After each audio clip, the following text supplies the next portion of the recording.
Welcome to the world of exploration. Welcome to the world of learning.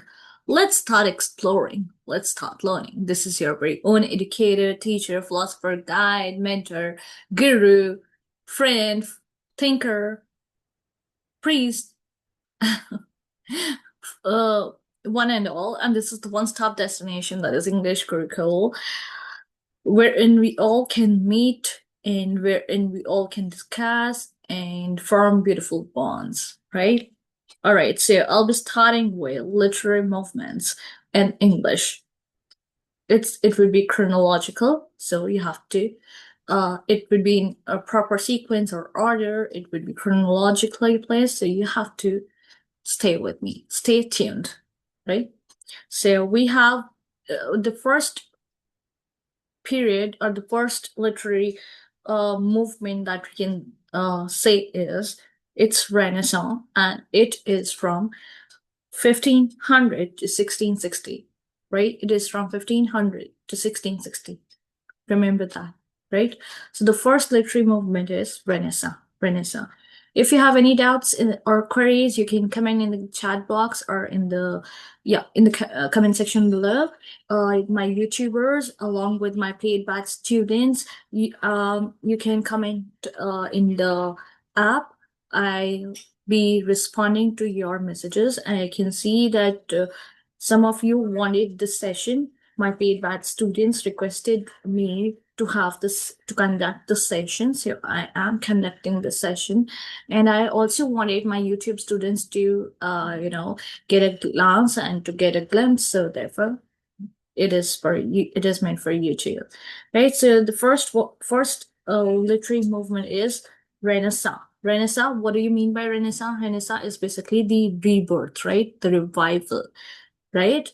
So it refers to rebirth of learning, revival of Greek and Roman classics. So revival of Roman and Greek classics, right? Classics, right? So what are the key features now? We have the key features such as humanism, right? So humanism is there, individualism is there, then love, beauty, power, ambition, they are there.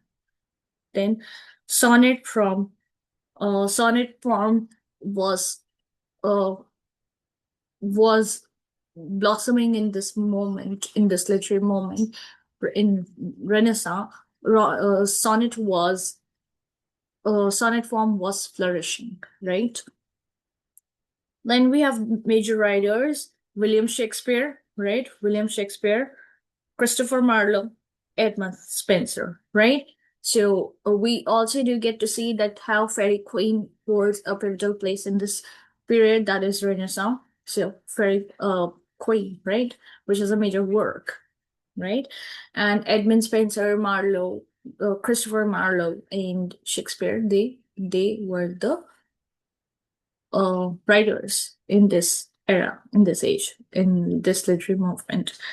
Then we have metaphysical movement. After Renaissance, we have metaphysical movement, which is from 1600 to 1660, right? So that was from 1500 to 1660. This is from 1660 to 1600 to 1660. Clear? Now, what are the key features? The key features being intellectual poetry, that metaphysical. When we talk about metaphysical poets or when we talk about metaphysical writers, we are basically referring to people who are holding who are having intellect, right? And so intellect, we are talking about intellectual poetry, right? Then we use there's this usage of conceits, because with metaphysical, what is associated metaphysical conceits, we often refer to conceits uh, uh, because they were there, they existed in metaphysical age, right? So metaphysical conceits were there. So metaphysical use of conceits, that is far-fetched metaphors. So these conceits are far-fetched metaphors. For example, we had done and all. So they, in their poetry, in their poems, they made use of metaphysical conceits, right? Wherein they compared a lover to a compass, right? Wherein two lovers were compared to to the um compass, or like a clock or compass has two, you can say, arm or leg, sort of a thing. So which shows the hour, a minute, then you have seconds. So in a similar fashion, those two couple, those I mean, the two partners met at the center. They were connected through a center, right? Then we have blend of emotion and logic. So there's blend of emotions and there's this blend of logic. So we get to see emotions as well as logic, right? Clear? Then we have themes of love, religion, and death. Themes of love, religion, and death, right? Love, religion, and death. So when we talk about love, obviously death will also accompany, right? It's mostly in metaphysical movement. So, and we will also be talking about religion. So these three were interconnected, right? Then we have major writers: John Donne, as I've mentioned before, Andrew Marvell. Yeah, Andrew Marvell's poetry also made use of a lot of metaphysical conceits. Then we have George Herbert, right? Then we have George Herbert, and we have a famous poem, The Canonization, right? So George Herbert also played a crucial role. John Donne, George Herbert, John Donne, and who else was there? I just mentioned it right now. George Herbert, John Donne, um, uh, Andrew Marvell, yeah. Then we have Puritan age, which is from 1620 to 1660, right? So Puritan age Puritan age belongs from it ranges from 1620 to 1660, right? Now, what are the key features in Puritan age? The key features being religious seriousness was there. As the name only is just Puritan age. It's talking about Puritan age. So Puritan age is talking about seriousness. You have to be like pure. What does that mean? That you're talking about sacred purity, um you're talking about the pious nature. So for that you have to have um that that means it is connected to religion, because when we talk about religion, you have to be very pure and you have to be very it's a place of, when we go to temples, when we go to church, when we don't go to mosques, when we go to gurudwaras, when we go to any other place of worship, it's a place of sanctity, right? It's a place of um, it's a sacred place, and it's a sanctuary and it's a place of it's a sanctuary only. And yeah, it's sancto, it acts as a sancto sanctorum. So we are talking about religious seriousness over here. Clear? Therefore, we are talking about religious seriousness. Clear? Then we have moral and spiritual themes. Again, when we talk about religious and being spiritual, we also talk about the morality. So morality or values, they also come into the picture. So moral and spiritual themes. Then we have plain style. Then what do we have? We have plain style. Because Puritans believed in writing, plain manner, right? They did not believe in decorating or making use of a flamboyant language, so to say. They believed in the simplicity, right? For example, we do have, however, their simplicity I am not able to understand because they made use of a lot of metaphors. I mean, they made use of a lot of things with a lot of poetic devices, uh, which are acting as a kind of a decorative, or they made use of, according to me, they made use of flamboyant and decorative language, um, and um, yeah, and beautified language, ornamental language. So, but uh, that has been said that they made use of simple language, so we have to accept that. But Milton, of course, when we see his works, we cannot say that it was simple language that had been made use of. It was uh, not simple, right? According to me. But in exams, you don't have to write that. He made use of simple tone, simple language. Okay. All right. Then, so for example, major works, John Milton, and we do get to see Paradise Lost. So Paradise Lost, as we all have read, it's a beautiful, beautiful, beautiful piece of art, right?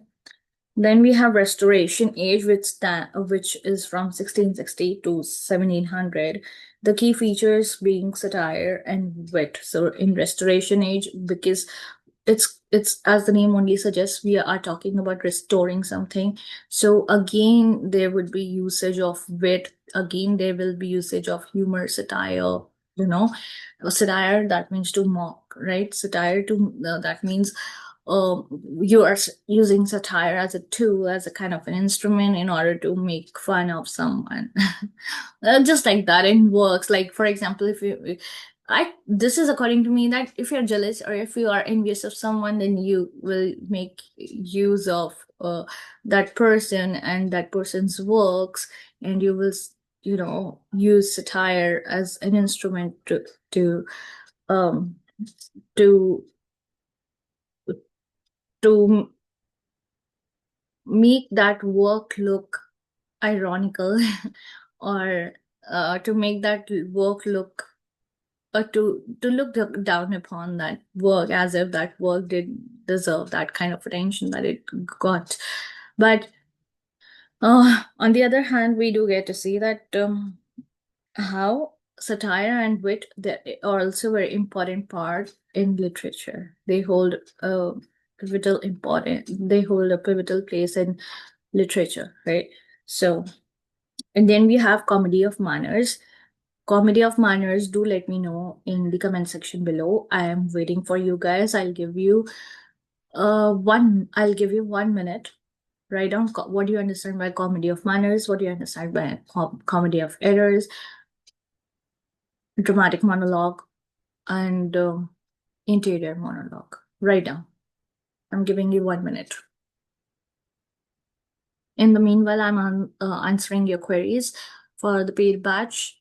I can see a lot of questions have come up, so I'm answering your queries. On the other hand, paid batch, yeah, I'm answering. I'm answering. Just a sec. Give me a second. You too, also those who have doubts, or those who want to write down, you can also write it down. I'm answering your queries. Wait, hang on. YouTube students, right? Mention in the comment section below the questions that I've asked. What is the difference between dramatic irony and dramatic monologue, and dramatic interior interior monologue, um, and dramatic irony, and what is the difference between comedy of manners and comedy of manners, and comedy and dramatic.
Yes, I was answering. Yeah.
All right. Yeah.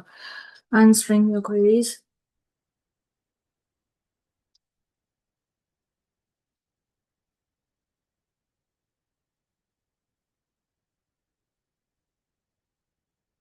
My YouTube students won't be able to see the questions that my students are asking because it's there. I've made a group, and in that group, I am basically they asking questions, and I reply to those questions. I have given you my number, so you can contact me for further details and reach out to me, right?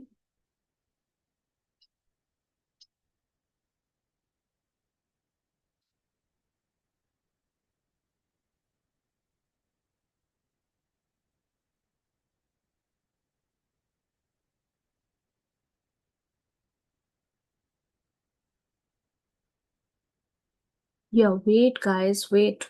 I'm answering your queries.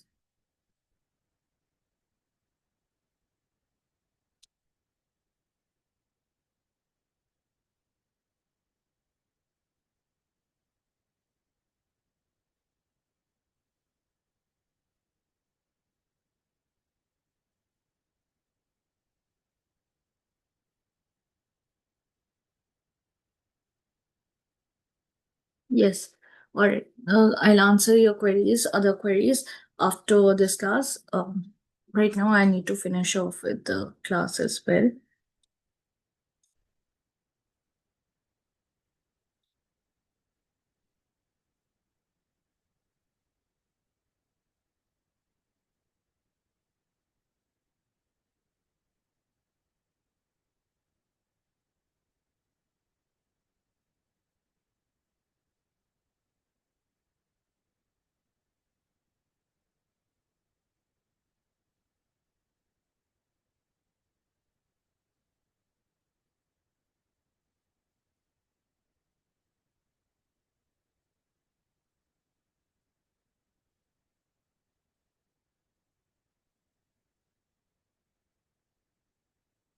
Yeah, yeah, I'm coming. Wait, hold on. Hold on a second.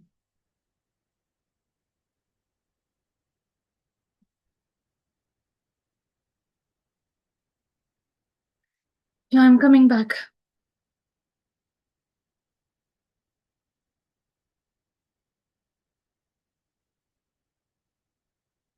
So where was I?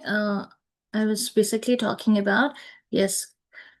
Um, See, guys, if you join me, if you join the paid back, you'll get the benefits wherein I would be solving the queries and whatever doubts you have or any problems that you might be facing. I'll be answering your queries. I'll be adding you in the group, and then I'll be taking all those queries, right? So for now, we were talking about the movements, right? Let's come back to that. And so we were on which movement? I think we were on. Yeah. So we were on restoration literature, right? Satire, wherein we were talking about satire and wit. how they how again the literature was being restored, how again the restoration was taking place. That means earlier they used to make use of, they were because in the middle Puritan age had come, but before that people were just, you know, randomly just thinking and randomly acting out of no morals, no etiquettes, no having no values. So there was a time where we can say there was a kind of a dark age wherein people is just acting uh, in a chaotic manner, right? So uh, Puritan movement was religious, was moral, had moral seriousness attached to it, had plain style, and John Milton was one of the key figures, right?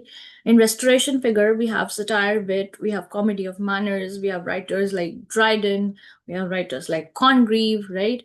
Dryden was also there in yeah, Dryden. So do not get confused between John Donne and John Dryden and Dryden.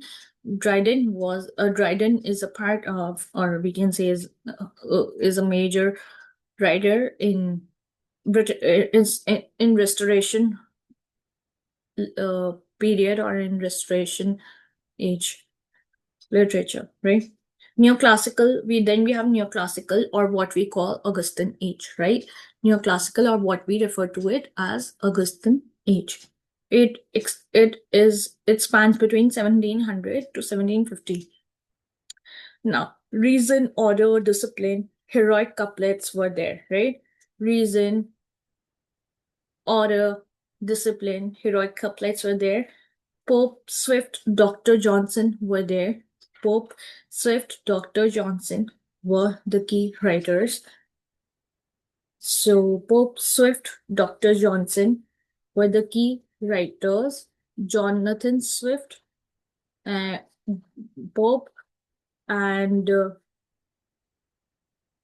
Johnson, right? In neoclassical, wherein reason, order, and discipline was there. Again, the usage of heroic couplets was there. Now you also now you, I'm going to answer your queries at the end.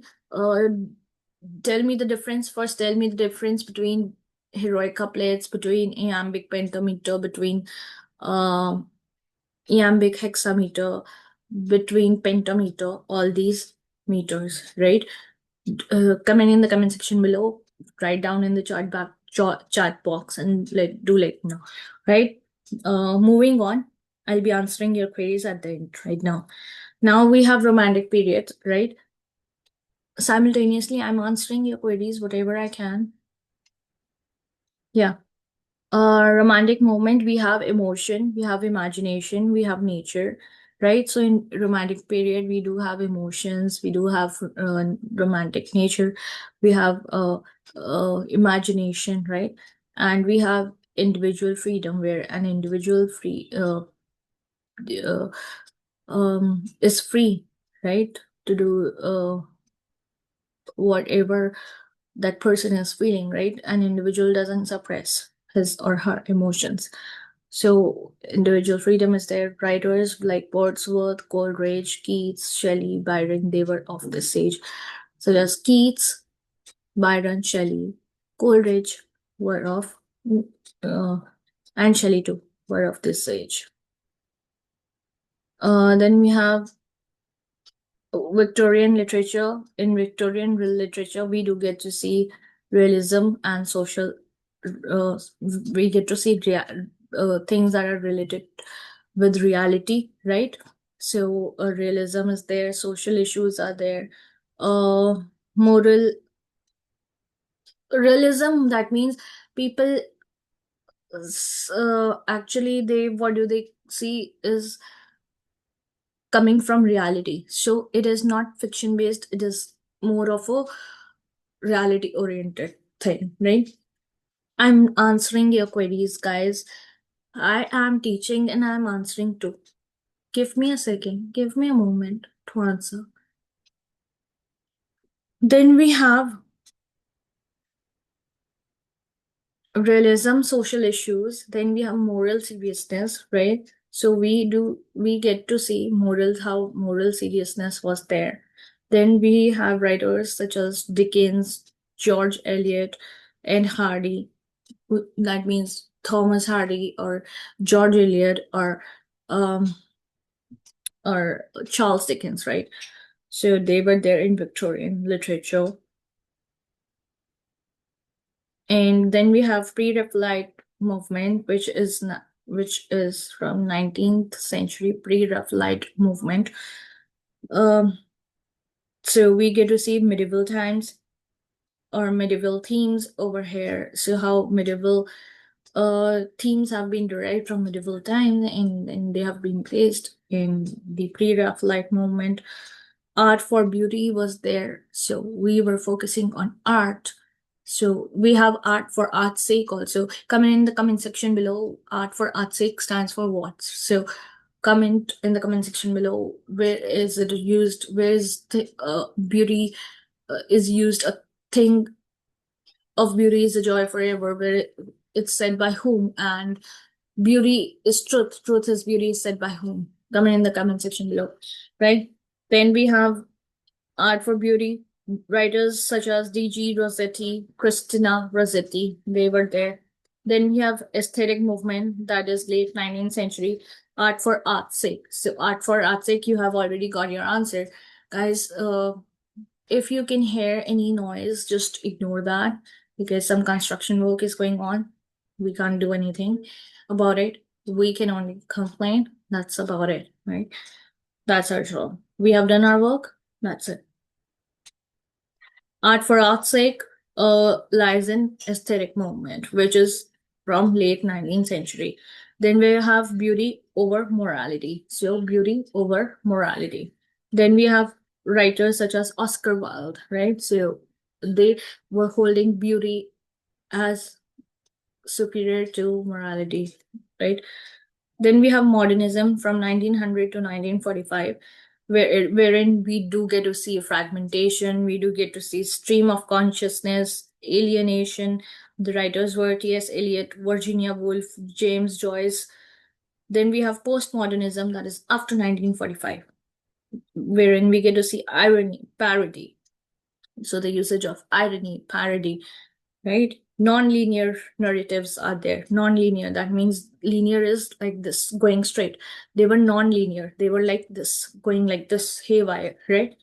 So non-linear narratives, mixing of genres. So there was this mixing, like you could mix genres up and you could make a new work, piece of work, right?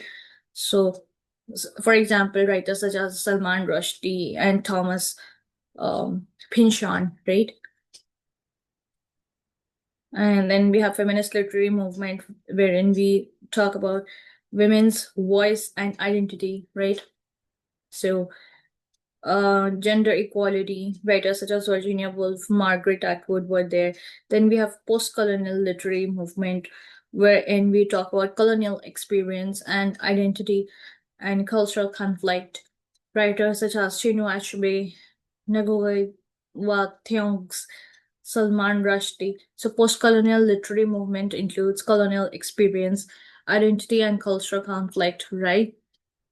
Identity and cultural conflict. And writers such as post-colonial is expressing and explaining about colonial experience, identity and cultural, how identity and culture, there was a conflict between identity and culture, right? Chinua Achebe, it's Ngugi wa Thiong'o, uh, African or Nigerian writer, I'm confused. Just check it out. Salman Rushdie, right? And then we have some tricks that we can make use of. Right. So with Renaissance, humanism is connected. With neoclassical, reason is connected. Neoclassical. New, that means as the term neo only suggests new. So you can just associate it with new. New, right? It is NEO, neoclassical, but new, NEW, you can associate, right? So uh, you can have reason. So reason was there now instead of humanism. Then romantic, emotion and nature. Romantic stands for emotions were also placed at the center along with the nature. Then we have Victorian, social realism is there. Victorian, social realism, right? Then we have modernism, fragmentation is there. Fragmentation, modernism is associated with fragmentation. Then postmodernism, play and irony. Postmodernism, play and irony. Play, postmodernism, play and irony. Right? Understood? So with this, we end our session. So yeah, I'm trying to keep my sessions short. I am there. See, I have my cell phone as well. I'll be answering your queries. So whatever queries you have, do let me know in the comment section below, in the chat box. My YouTube viewers, I'll be answering your queries in a while. First, I'll take up my group's queries and then I'll answer your queries too. But your queries are as important as my group's queries. So yeah, definitely I'm going to answer to your queries. If you have any, do let me know, right? Yeah, guys, I'm there. I'll be answering your queries too, right? So with having said that, don't worry, just stay calm. Everything is gonna be fine, right? And with me, you are definitely going to ace your exam. We are all going to ace our exams, right?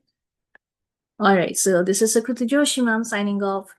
Till then, Namaste, Radhe Radhe, Jai Shri Krishna.